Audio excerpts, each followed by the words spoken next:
కొబ్బరి నోజు గజ్జికాయలు చేస్తానండి.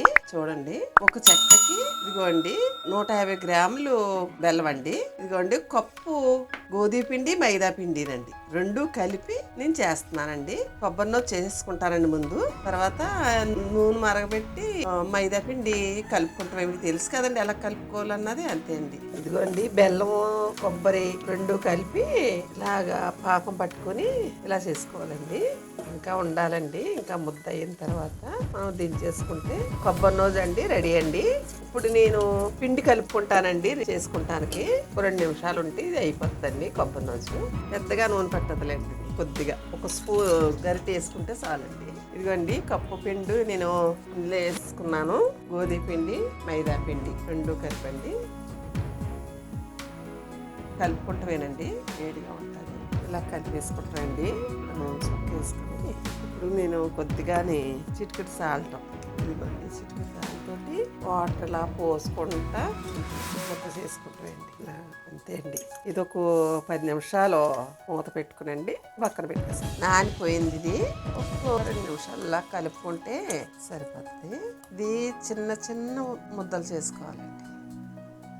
ఇంత ముద్దలు చేసుకుని మనం పక్కన పెట్టుకుని, ఇదిగోండి రేకు నేను చేసుకున్నాను. ఇలా రేకు చేసుకునండి. సరే కదా, దీంట్లో నేను ఇందాక చేసి పెట్టుకున్నాను కదండి కొబ్బరి నౌజు ఇలా పెట్టుకునండి. కొబ్బరి నౌజు ఇదిగోండి ఇలాగా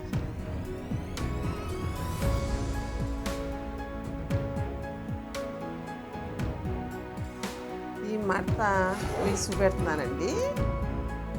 ఇలా పెట్టాలండి.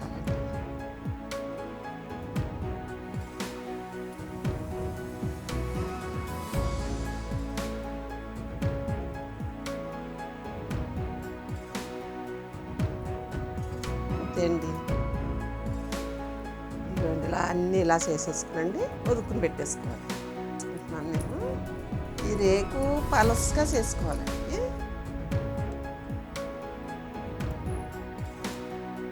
ఇదిగోండి చూడండి రేకు అంతే, అంత పలసగా చేసుకోవాలి. నేను మళ్ళీ చూపెడుతున్నాను మీకు.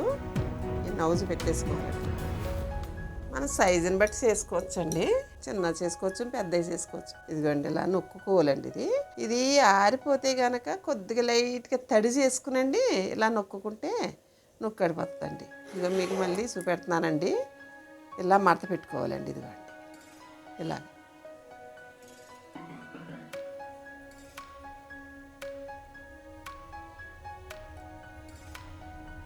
చాలా ఈజీ అండి ఇది.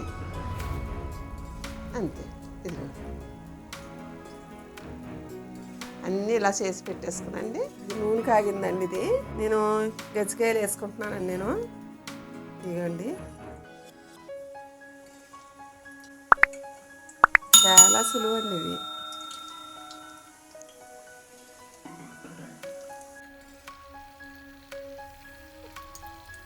అండి నేను ఇవి తీసేసుకుంటున్నాను.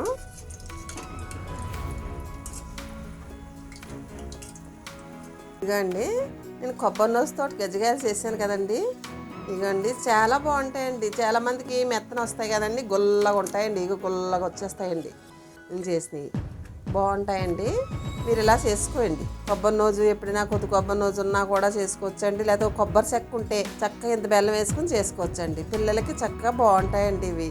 నాకు లైక్ చేయండి, నాకు షేర్ చేయండి, సబ్స్క్రైబ్ చేయండి. థ్యాంక్ యూ అండి.